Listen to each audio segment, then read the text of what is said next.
ask Danny Parkhill if he would. He's going to share a few words on the song. I wanted to do something this morning. I've been absent from the stage for 4 or 5 months. Back in March, I woke up and I had a sore, swollen elbow, and it affected everything that happened beyond it, which involves the hand that has to mash down all the right ones.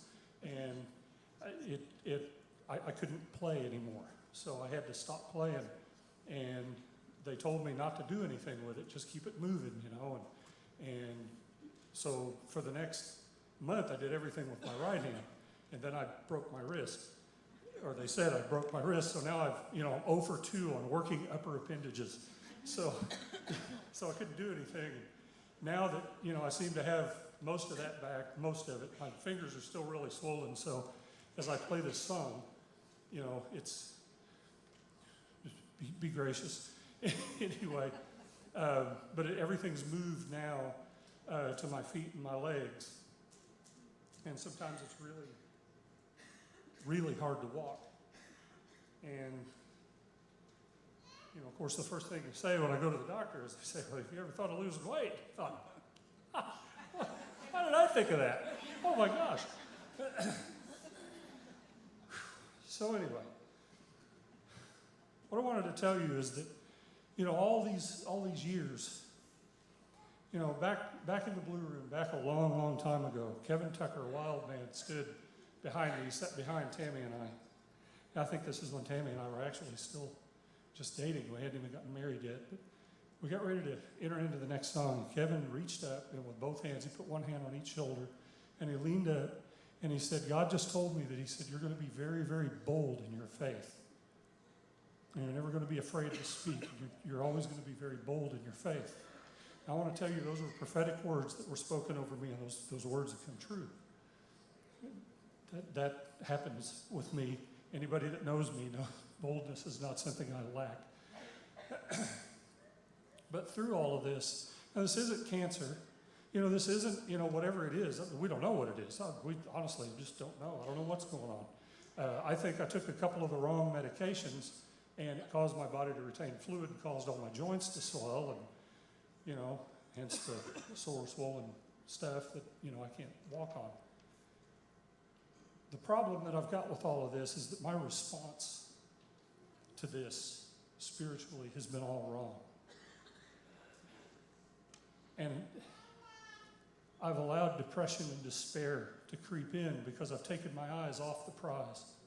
I failed to keep my eyes on Jesus, the lover of my soul, my best friend. And when you take your eyes off the prize, anybody that's ever run track, anybody that's ever run the hurdles knows that when you take your eyes off the finish line, the hurdles are all you can see. And it's never a good situation. You never finish first. You never break records. You never set personal best when all you go after are the hurdles. It's not even my fight. It's not even my fight. It's his. It's his, and I've failed to trust him with that. I've failed to take steps to immerse myself in his presence. Back when I was in the first or second grade, I used to go to school at Logan School, and my family, we lived on at 315 South Pope Street. I think it's the living room that you guys might have met. You guys, Mark and Pam used to come to my house, for BYF. Mark used to leave his drums on my front porch. Continued awesome thanks for that, by the way. And I used to walk home from Logan School, which is about, 5-6 blocks, but there were a couple of bullies that lived in my neighborhood, and they chased after me. I came around the corner one day, and they were hot behind me. Boy, they were coming after me, and I could hear them, man. They were cussing and spitting and all kinds of stuff, and I was running because I didn't want them to throw my books down and beat me up or whatever, like they'd done so many times before. When I came around the corner, my dad was in the front yard. We had pine trees, so he wasn't raking leaves, but he was trying to get the pine cones out of the way. And all I knew is my dad was standing out there, and I went screaming up to him as fast as I could go, and I grabbed hold of his leg. And he said, what in the world's the matter with you? And I looked up and I said, they're going to get me. And he said, who's going to get you? And in that moment, I turned around, and those bullies were gone. And I want to tell you that nothing has changed. Nothing has changed. When I run to the person of my Father, the bullies can't stand in his presence. All the evil that comes down and all of the things, they can't stand in his presence. So my response during this illness, whatever it is all wrong. It's all been wrong. It's all been, what can I do? What can I do?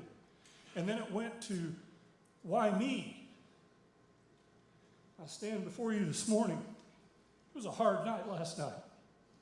3-something in the morning, Tammy was sitting beside me in the bed. She was crying and praying over me because I couldn't stand it. The pain was incredible. And she prayed over me. And after she prayed over me, I was able to go to sleep for a little while. And it's easy for me to say, why me? Why me? I will submit to you. Why not me? Why not me? Can I be an example before you of somebody who runs and hides in the shadow of my daddy's wings? Can I be that example to you? And there was a time when songs would flow for me, and they haven't in so long. But this is one of those songs. I'm going to make a declaration this morning. There's a lyric from Rich Mullins that says, if I stand, let me stand on the promise that you will pull me through.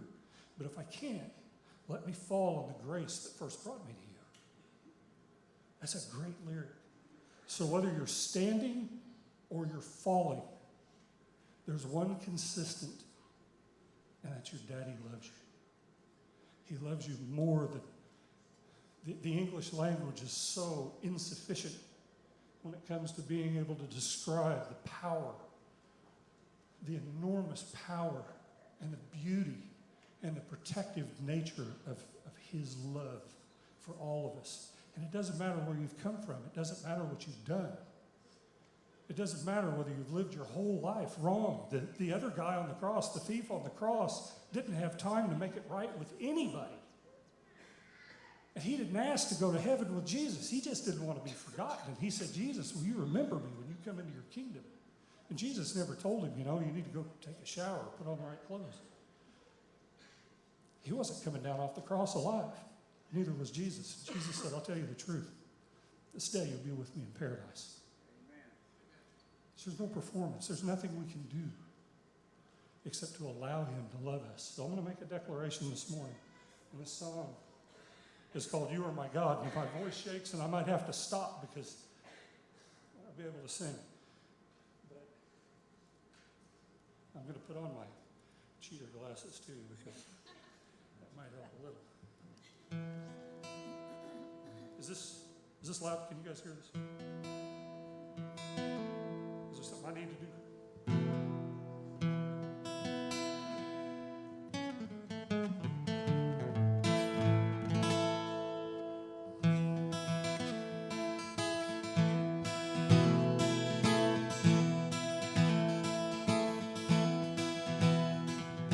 I've come to worship and bow at your feet, and I lift up these praises to you.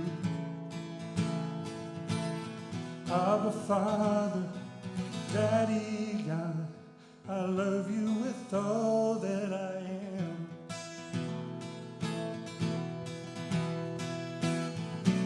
Every breath I take, you've given to me. Oh, the joy I have in you. Every breath I take, I will use to glorify you, oh my God. And you are my God, and I am your child, and I live to praise you. You light my path so that I will not stray, and I live for you, oh my God. No stone will cry out to glorify you as long as this praise is in me. To you, oh Lord, I lift up my soul and I worship you wholeheartedly.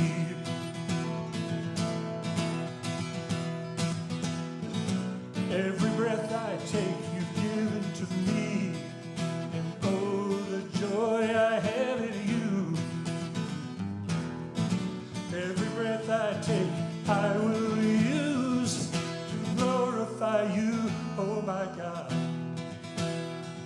To glorify you, oh my God.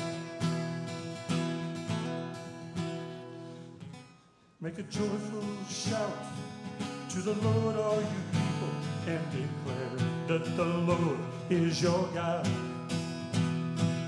And enter his courts with thanksgiving and praise, and sing to the Lord a new song.